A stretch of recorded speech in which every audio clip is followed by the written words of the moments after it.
You know, niggas gotta get their priorities together.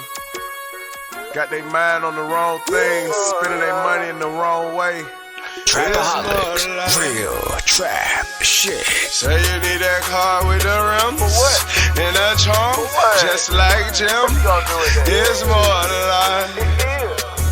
Yeah. I'm telling you. Talk to him. Say you need that LV bag For what? with the belt and the hat. That's all you got though. It's more than life. Yeah. Talk to him. Real. Say you wanna turn up at the club, Why? buy some bottles, impress them girls. what? It's more than life. Oh, fucking everybody. Yeah. Damn, son, where'd you find this? Good evening, everyone, and welcome to Saints and Appetizers podcast. And who dat? And I'm Ethan. And we're back. We're back finally with some main course. It's been a while since we had some actual Saints talk, but we got some main course, some filet mignon up on the menu for today. And I'm talking about some prime steak. This is a subject I'm sure a lot of people been wanting to hear about. They probably can't get enough of. And what am I talking about? I'm talking about Derek Carr. He is officially a Saint now, and that's just a wild thing to me because I was starting to lose hope and faith that he was actually going to become a Saint because I was hearing all this talk about the Jets saying that they're going to make him into a Hall of Famer, and it just looking more and more like he was going to become a New York Jet than anything. But I guess the Jets must have been more interested, actually, or are more interested in trying to trade for Aaron Rodgers. And if you've seen any kind of reports about that, it sounds kind of like they're pretty close to it. But anyways, let's get into this. We got some Derek Carr talk and some also some updates on some free agents a free agent that the Saints signed and maybe some that they may be interested in. So anyways, can I get a menu? And so with the whole Derek Carr thing, I was pretty much out on it. I was losing pretty much any hope. I didn't think it was going to happen. I was just kind of pretty much over it. And what I was doing before I saw that the report that he had signed or was about to sign, there was kind of a little window in between there where a lot of people were saying he was already signed or he was about to sign. And sometimes when you hear that, oh, they're about to sign, sometimes that falls through. But I was like paying bills and stuff on the phone leading up to me before I saw the report that he had signed. So I wasn't doing anything real pleasant. And then I opened my Facebook and boom, there it is. First report, I think NFL page showing that he's a Saint. And I was just, and I'm not gonna lie to you. I'm not gonna lie to you about me previously saying like I'm not a huge Derek Carr fan. Like I'm really not. I've watched quite a bit of him because I've mentioned that I have a buddy who's an Oakland Raiders fan or now a Las Vegas Raiders fan. But I guess Derek Carr did play his first few years, his first few seasons in Oakland, his first 6 seasons in Oakland, and because of that, I watch quite a bit of the Raiders in general. You could say if I had a secondary team or just a team that I follow in the AFC, it would probably be the Oakland Raiders. And but I'll admit, I was actually pretty excited about this. This was just exciting in regards to there's not much Saints news going on in the off season, but when a marquee player like that gets signed to $150 million deal, and it's a starting quarterback from a previous team, and you feel as if that's probably the biggest free agent on the market, or definitely the best free agent um, quarterback. It's kind of exciting, and it's kind of nice to see the Saints at the top of headlines, and that alone was what made that exciting. But the question that comes from this now is, does Derek Carr really make the Saints like a Super Bowl contender, or can they win their division? And when it comes to winning their division, yeah, I think that they could probably win their division, or are favorite to win their division. But does he really take them over the top as being like a true Super Bowl contender, or a team that can make noise in the playoffs? And that's a tough question to ask, really.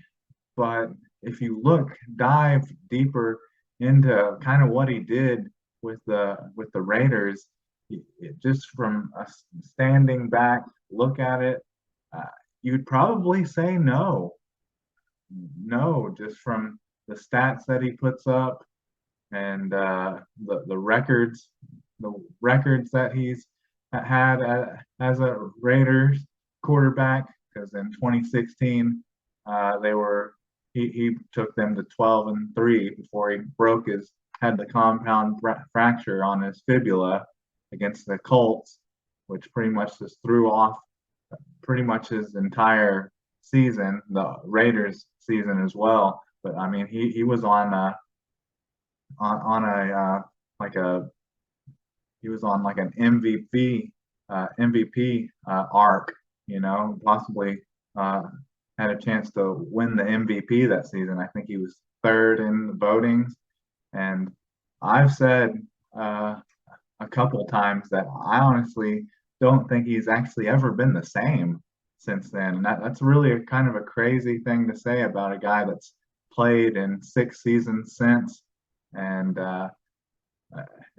actually they did make the playoffs in 2021, and that was under crazy circumstances with Henry Ruggs uh, kill, having that what vehicular manslaughter, and uh, John Gruden's transgressions leading to his leaked emails leading him to getting fired.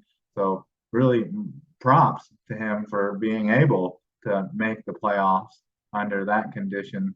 But really, if you just look, and so that was a 10-7 season in 2021, but every other season has just not been really that impressive. And then kind of when you break down the stats, just to kind of list him, kind of compare him to what the Saints had last year, they're almost identical, really, to what Andy Dalton did last year. Because I mean, he had the total yardage was 33,522. Derek Carr had, and so that's a average per game of 234.8 yards a game. And then Andy Dalton, he had uh, 280, 200, no, 2,871 yards, and that's a yard per game of 205.1 yards a game. And see, so I mean, I guess that is a little bit. That's just about 30 more yards per game. And then there's the touchdown interception ratio. Derek Carr had 24 touchdowns and only 14 interceptions. And then Andy Dalton had 18 and 9. So that ratio there is pretty similar, the touchdown interception ratio. And Derek Carr, I guess he actually missed 2 games last year, and Andy Dalton missed 3 games last year. Derek Carr played in 15, Andy Dalton played in 14. And then let's look at QBR and quarterback rating here real quick. kind of demonstrate what we're talking about here. So Derek Carr's quarterback rating was 86.3 and his QBR was 55.6. And then Andy Dalton actually had one of his best years ever. His quarterback rating was 95.2, but then even though his quarterback rating was higher, his QBR was actually lower, which was only a 50.7.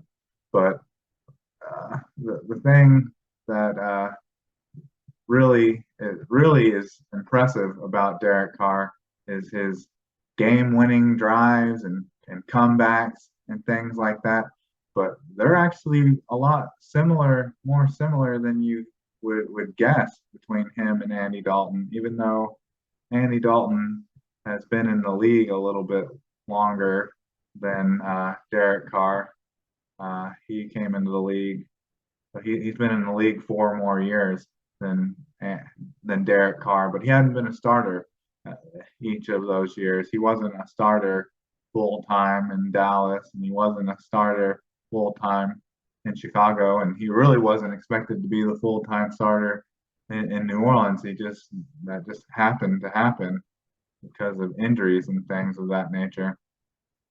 But the fourth quarter comebacks and game winning drives between them are pretty close.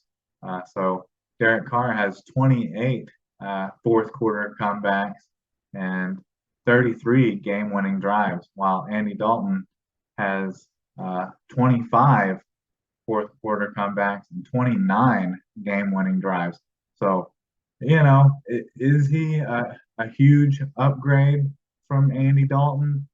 I guess that's to be determined, honestly. But the thing is that really that would possibly lead to him maybe being a better option than Andy Dalton is if the Saints can surround him by help, get him a better team, because that is something that he hasn't had while he was in a Raider, is a good defense. And that's a wild stat that he's never had a defense ranked better than 20th. And we know that the Saints have been pretty good. That's kind of been their landmark, the thing that they stand on since 2017 is having a good defense. So maybe if they can surround him by a better defense, then maybe he can get them past the wild card round. But I think I would like to see hold off before I'm saying that Derek Carr is going to lead us to the promised land and lead us to the Super Bowl, because I just don't know if he's that much more of an upgrade. But maybe in the right circumstances, if the Saints can maybe surround him by another running back, a young running back, or maybe can get Michael Thomas back healthy and retain him, because there's talks of promising talks between the Saints and Michael Thomas of him trying to return. So if they had a healthy Michael Thomas all year, and we like Juwan Johnson, but you could always have another tight end, because that's one of Derek Carr's. That was one of his favorite weapons, was Darren Waller while he was a Raider. But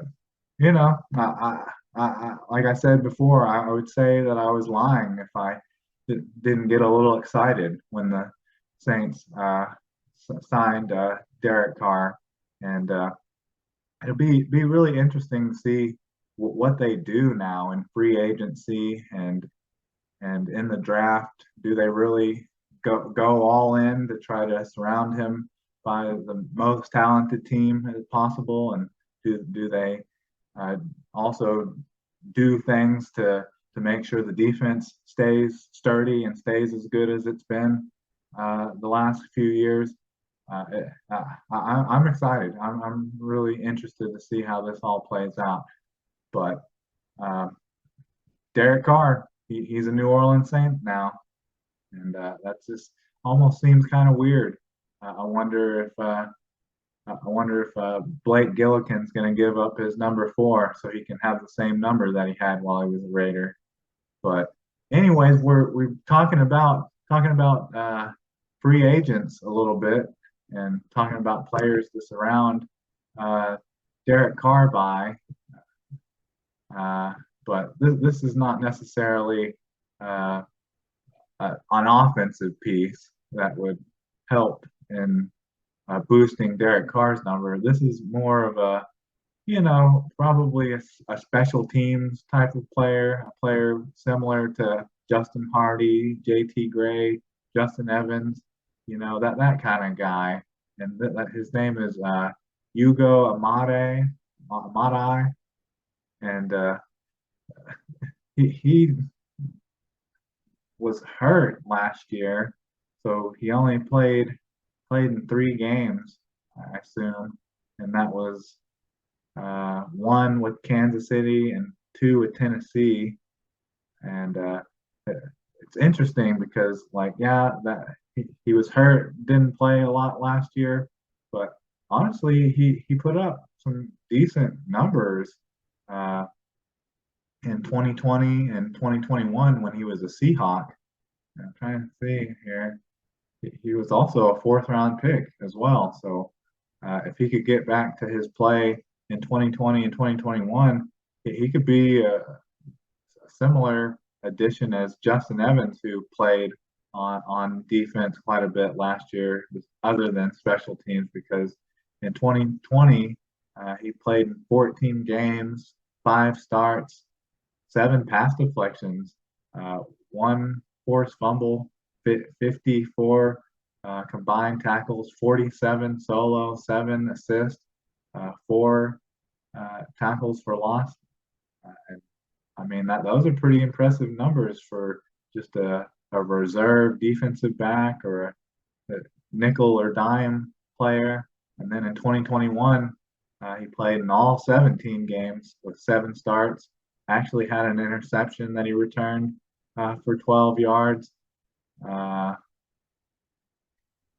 see, had 6 pass deflections, another forced fumble, 54 tackles again, 42 solo, 12 assists, and 2 tackles for loss.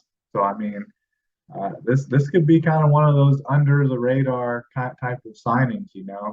If he could get back to being healthy, he can maybe be better than what people expect. So I think that's kind of an interesting signing, really. I'm surprised that I don't know what the circumstance were where the Saints were able to sign him before free agency started. He must have been cut before the end of the season or something, injury settlement or something like that. But yeah, those are 2 free agents that were picked up in the last week by the Saints, and that's pretty wild considering actual free agency starts just next week, I guess on Monday, and so that's will be an exciting time. The Saints offseason has been pretty exciting. It hasn't been lackluster with the Sean Payton trade and now the signing of Derek Carr. We were waiting in wings for those kind of things to happen, but they those things all came to fruition. It seems like a lot of times Saints fans or Saints reporters or even Saints players talk about wanting something to happen or wanting to sign a player. I was almost definitely out on Saints getting Derek Carr once Cameron Jordan was petitioning to sign him, because we know how that usually works out. When Cameron Jordan wants the Saints to get someone, it usually falls through. But they ended up getting him. But let's talk about a couple interesting free agents or potential free agents that have come on the market recently. And the first one is Braxton Berrios, and he's like a slot receiver, return man of the New York Jets, and he was actually an All-Pro in 2021, and let's see, he and that was as a returner, but not as a slot receiver, but as a returner. And see here, yeah, in 2021 he had 15 punt returns for 201 yards, a long of 29, and then 28 kickoff returns for 852 yards, and actually returned one for 102 yards and a touchdown. And that's an average of 30.4 yards a return, which that's impressive. That's definitely why he got that All Pro vote. But then he, yeah, I don't know. It just seems like he kind of slacked off last year because his numbers weren't even close to that. He wasn't a Pro Bowler, wasn't an All Pro, but he played in all 17 games. He had 21 punt returns for 240 yards and 26 kickoff returns for 600 yards. So his numbers were down quite a bit. But a player that the reason that he interests me is not just because of his return abilities, but because he can maybe be like a slot receiver. Because besides Derek Carr liking his tight ends, he also likes his slot receivers because he had a really good one in Hunter Renfrow. And I feel as if Braxton Berrios could be similar to that. Because in 2020, he had some nice numbers.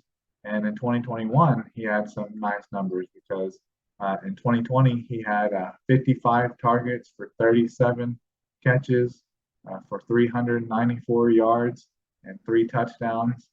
And then in 2021, he had 65 targets for 46 catches for 431 yards and 2 touchdowns.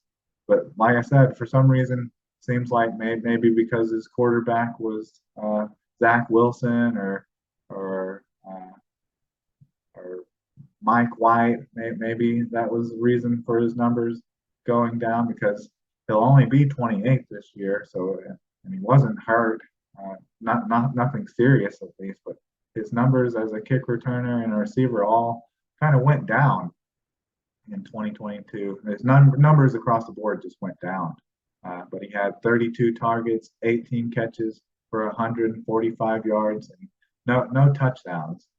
But like I said, if he could get back, similar to Hugo Amadi, if he could get back to his 2020 and 2021 numbers where he's getting close to, 45, 50 catches, 500 yards, and a couple touchdowns like that would be big as a slot receiver. And the Saints definitely need more receivers because I don't think you can just rely on Rashid Shaheed and Chris Olave and, a suspect health-wise, Michael Thomas. But speaking of continuing the trend of receivers, this is one that the Minnesota Vikings, there's kind of reports of maybe the Minnesota Vikings cutting this guy. And the Saints know all too well about this guy, having to deal with him in some of those playoff losses and getting burned late in the fourth quarter on third down and pretty much sealing games against them in the past. And who I'm talking about here is Adam Thielen. And that's someone that a lot of people would have thought would be a Minnesota Viking lifer. But there's talks of him possibly being cut and released. But that would be kind of an interesting option as well. The only thing I kind of dislike about him is by the time August 22nd, he'll be 33 years old. And since the times of him roasting the Saints, I guess that was in 2017, and he was hurt. I guess he was hurt in the 2019 majority of the 2019 season, but came back for the playoffs to burn the Saints, of course. But since 17 and 18, when he had 1,276 yards and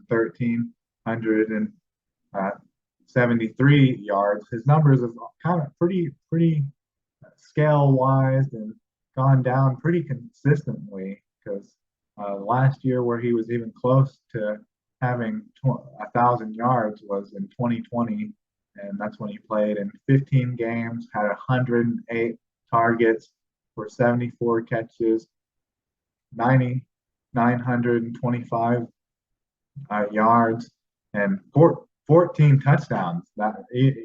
Even though the numbers were kind of down yards wise, he's a great a great red zone threat. Which even though when Michael Thomas was healthy, he was such a great receiver, uh, just compiling yards and catches, but he never had double-digit touchdowns.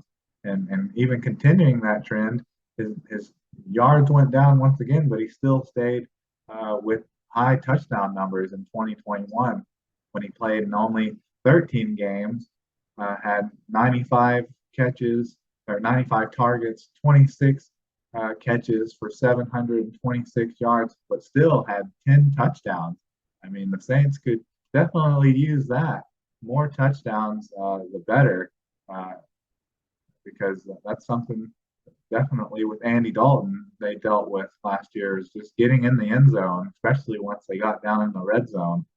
But then 2022, he played full 17 games, 17 starts, had 107 targets, 70 catches for 716 yards and 6 touchdowns.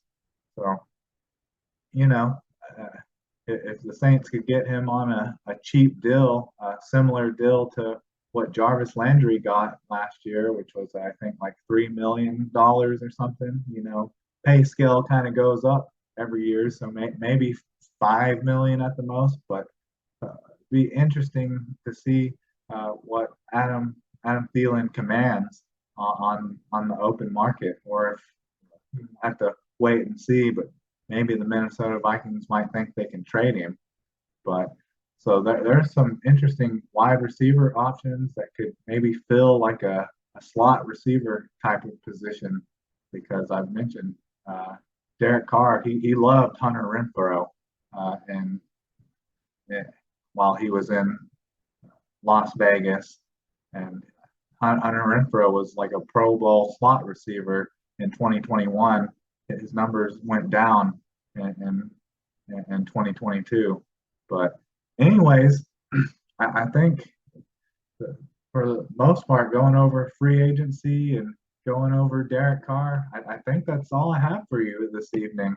So with that, can I get a check, please?